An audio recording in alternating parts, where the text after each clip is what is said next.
Chapter 17. The First Bulb. On the following evening, as we have said, Rosa returned with the Bible of Cornelius de Witt. Then began, between the master and the pupil, one of those charming scenes which are the delight of the novelist who has to describe them. The grated window, the only opening through which the two lovers were able to communicate, was too high for conveniently reading a book, although it had been quite convenient for them to read each other's faces.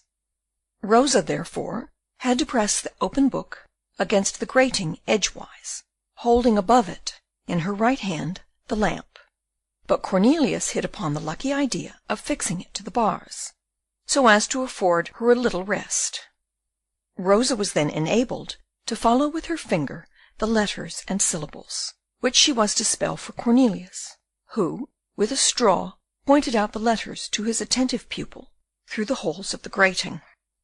The light of the lamp illuminated the rich complexion of Rosa, her blue liquid eyes, and her golden hair under her headdress of gold brocade, with her fingers held up, and showing in the blood, as it flowed downward in the veins, that pale pink hue which shines before the light, owing to the living transparency of the flesh tint. Rosa's intellect rapidly developed itself under the animating influence of Cornelius, and when the difficulties seemed too arduous, the sympathy of the two loving hearts seemed to smooth them away. And Rosa, after having returned to her room, repeated in her solitude the reading lessons, and, at the same time, recalled all the delight which she had felt whilst receiving them. One evening she came half an hour later than usual. This was too extraordinary an instance not to call forth at once Cornelius's inquiries after its cause. "Oh, do not be angry with me," she said. "It's not my fault. My father has renewed an acquaintance with an old crony who used to visit him at the Hague, and to ask him to let him see the prison. He is a good sort of fellow, fond of his bottle, tells funny stories, and moreover is very free with his money, so as always to be ready to stand a treat."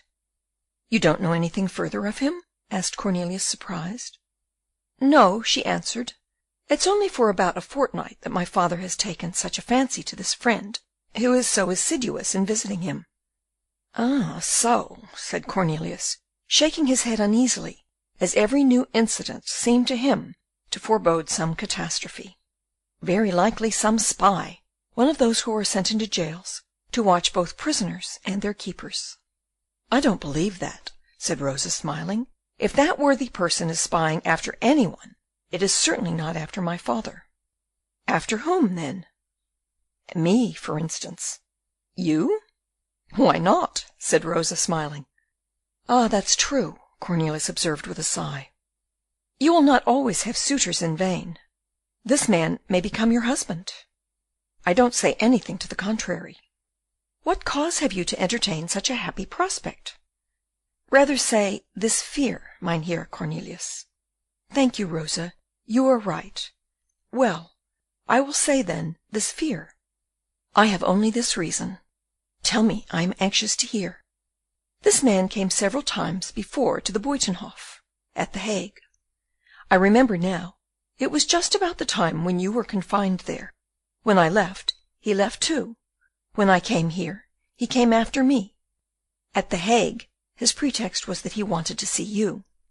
"See me?" "Yes, it must have undoubtedly been only a pretext, for now, when he could plead the same reason, as you are my father's prisoner again, he does not care any longer for you. Quite the contrary. I heard him say to my father only yesterday that he did not know you." "Go on, Rosa, pray do, that I may guess who that man is, and what he wants." "Are you quite sure, Mynheer Cornelius, that none of your friends can interest himself for you?" "I have no friends, Rosa. I have only my old nurse, whom you know, and who knows you. Alas, poor Sue! She would come herself, and use no roundabout ways. She would at once say to your father, or to you, 'My good sir,' or 'My good miss, my child is here. See how grieved I am. Let me see him only for 1 hour, and I'll pray for you as long as I live.' No, no," continued Cornelius, "with the exception of my poor old Sue, I have no friends in this world." Then I come back to what I thought before, and the more so, as last evening at sunset, whilst I was arranging the border where I am to plant your bulb, I saw a shadow gliding between the alder trees and the aspens. I did not appear to see him, but it was this man. He concealed himself, and saw me digging the ground, and certainly it was me whom he followed, and me whom he was spying after. I could not move my rake, or touch one atom of soil, without his noticing it. Oh, yes, yes, he is in love with you. Is he young? Is he handsome? Saying this, he looked anxiously at Rosa, eagerly waiting for her answer. Young? Handsome? Cried Rosa, bursting into a laugh. He is hideous to look at, crooked, nearly 50 years of age, and never dares to look me in the face, or to speak, except in an undertone. And his name? Jacob Kissels. I don't know him. Then you see that, at all events, he does not come after you. At any rate, if he loves you, Rosa, which is very likely, as to see you is to love you, at least you don't love him. To be sure I don't. Then you wish me to keep my mind easy? I should certainly ask you to do so. Well then, now as you begin to know how to read, you will read all that I write to you of the pangs of jealousy and of absence, won't you, Rosa? I shall read it, if you write with good, big letters. Then, as the turn which the conversation took began to make Rosa uneasy, she asked, By the by, how is your tulip going on? Oh, Rosa, only imagine my joy. This morning I looked at it in the sun, and after having moved the soil aside which covers the bulb, I saw the first sprouting of the leaves. This small germ has caused me a much greater emotion than the order of his Highness, which turned aside the sword already raised at the Buitenhof. You hope, then? Said Rosa, smiling. Yes, yes, I hope. And I, in my turn, shall I plant my bulb? Oh, the first favourable day, I will tell you. But whatever you do, let nobody help you, and don't confide your secret to anyone in the world. Do you see, a connoisseur by merely looking at the bulb would be able to distinguish its value. And so, my dear Rosa, be careful in locking up the third sucker which remains to you. It is still wrapped up in the same paper in which you put it, and just as you gave it me. I have laid it at the bottom of my chest, under my point lace, which keeps it dry, without pressing upon it. But good night, my poor captive gentleman. How? Already? It must be, it must be. Coming so late and going so soon. My father might grow impatient not seeing me return, and that precious lover might suspect a rival. Here she listened uneasily. What is it? Asked Van Baerle. I thought I heard something. What then? Something like a step, creaking on the staircase. Surely, said the prisoner, that cannot be Master Caiaphas. He is always heard at a distance. No, it is not my father, I am quite sure, but... But it might be Mynheer Jacob. Rosa rushed toward the staircase, and a door was really heard rapidly to close before the young damsel got down the first 10 steps. Cornelius was very uneasy about it, but it was after all only a prelude to greater anxieties. The following day passed without any remarkable incident. Caiaphas made his 3 visits, and discovered nothing.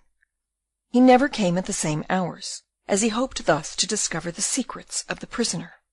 Van Baerle, therefore, had devised a contrivance, a sort of pulley, by means of which he was able to lower or to raise his jug below the level of tiles and stone before his window. The strings by which this was effected he had found means to cover with that moss which generally grows on tiles or in the crannies of the walls. Caiaphas suspected nothing, and the device succeeded for 8 days. One morning, however, when Cornelius, absorbed in the contemplation of his bulb, from which a germ of vegetation was already peeping forth, had not heard old Caiaphas coming upstairs, as a gale of wind was blowing, which shook the whole tower, the door suddenly opened. Caiaphas, perceiving an unknown, and consequently a forbidden object, in the hands of his prisoner, pounced upon it with the same rapidity as the hawk on its prey. As ill luck would have it, his coarse, hard hand, the same which he had broken, and which Cornelius van Baerle had set so well, grasped at once in the midst of the jug, on the spot where the bulb was lying in the soil. "What have you got here?" he roared. "Ah, have I caught you?" And with this he grabbed in the soil. "I? Nothing, nothing," cried Cornelius, trembling. "Ah, have I caught you? A jug and earth in it! There is some criminal secret at the bottom of this." "Oh, my good Master Caiaphas," said Van Baerle, imploringly, and anxious as the partridge robbed of her young by the reaper. In fact, Caiaphas was beginning to dig the soil with his crooked fingers. "Take care, sir, take care," said Cornelius, growing quite pale. "Care of what? Zounds, of what?" roared the jailer. "Take care, I say, you will crush it, Master Caiaphas." And with a rapid and almost frantic movement, he snatched the jug from the hands of Caiaphas, and hid it like a treasure under his arms. But Caiaphas, obstinate like an old man, and more convinced that he was discovering here a conspiracy against the Prince of Orange, rushed up to his prisoner, raising his stick. Seeing, however, the impassible resolution of the candidate to protect his flower-pot, he was convinced that Cornelius trembled much less for his head than for his jug. He therefore tried to wrest it from him by force. "Ah, loa," said the jailer, furious. "Here, you see, you are rebelling." "Leave me my tulip," cried Van Baerle. "Ah, yes, tulip," replied the old man. "We know well the shifts of prisoners. But I vow to you—" "Let go," repeated Caiaphas, stamping his foot. "Let go, or I shall call the guard." "Call whoever you like, but you shall not have this flower except with my life." Caiaphas, exasperated, plunged his finger a second time into the soil, and now he drew out the bulb, which certainly looked quite black, and whilst Van Baerle, quite happy to have saved the vessel, did not suspect that the adversary had possessed himself of its precious contents, Caiaphas hurled the softened bulb with all its force on the flags, where almost immediately after it was crushed to atoms under his heavy shoe. Van Baerle saw the work of destruction, got the glimpse of the juicy remains of his darling bulb, and guessed the cause of the ferocious joy of Caiaphas, uttered a cry of agony which would have melted the heart even of that ruthless jailer who some years before killed Pelisson's spider. The idea of striking down this spiteful bully passed like lightning through the brain of the tulip fancier. The blood rushed to his brow, and seemed like fire in his eyes, which blinded him, and he raised in his two hands the heavy jug, with all the now useless earth which remained in it. One more instant, and he would have flung it on the bald head of old Caiaphas. But a cry stopped him, a cry of agony, uttered by poor Rosa, who, trembling and pale, with her arms raised to heaven, made her appearance behind the grated window, and thus interposed between her father and her friend. Caiaphas then understood the danger with which he had been threatened, and he broke out in a volley of the most terrible abuse. "Indeed," said Cornelius to him, "you must be a very mean and spiteful fellow to rob a poor prisoner of his only consolation, a tulip bulb." "For shame, my father," Rosa chimed in. "It is indeed a crime you have committed here." "Ah, is that you, my little chatterbox?" the old man cried, boiling with rage and turning towards her. "Don't you meddle with what don't concern you, but go down as quickly as possible." "Unfortunate me," continued Cornelius, overwhelmed with grief. "After all, it is but a tulip," Caiaphas resumed, as he began to be a little ashamed of himself. "You may have as many tulips as you like. I have 300 of them in my loft." "To the devil with your tulips," cried Cornelius. "You are worthy of each other. Had I 100,000 millions of them, I would gladly give them for the one which you have just destroyed." "Oh, so!" Caiaphas said in a tone of triumph. "Now, there we have it. It was not your tulip you cared for.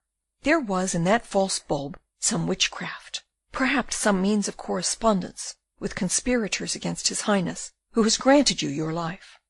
I have always said they were wrong in not cutting off your head." "Father, father!" cried Rosa. "Yes, yes, it is better as it is now," repeated Caiaphas, growing warm. "I have destroyed it, and I'll do the same again, as often as you repeat the trick. Didn't I tell you, my fine fellow, that I would make your life a hard one?" "A curse on you!" Cornelius exclaimed. quite beyond himself with despair, as he gathered with his trembling fingers the remnants of that bulb on which he had rested so many joys and so many hopes. "We shall plant the other to-morrow, my dear Mynheer Cornelius," said Rosa in a low voice, who understood the intense grief of the unfortunate tulip fancier, and who, with the pure sacred love of her innocent heart, poured these kind words like a drop of balm on the bleeding wounds of Cornelius. Chapter 17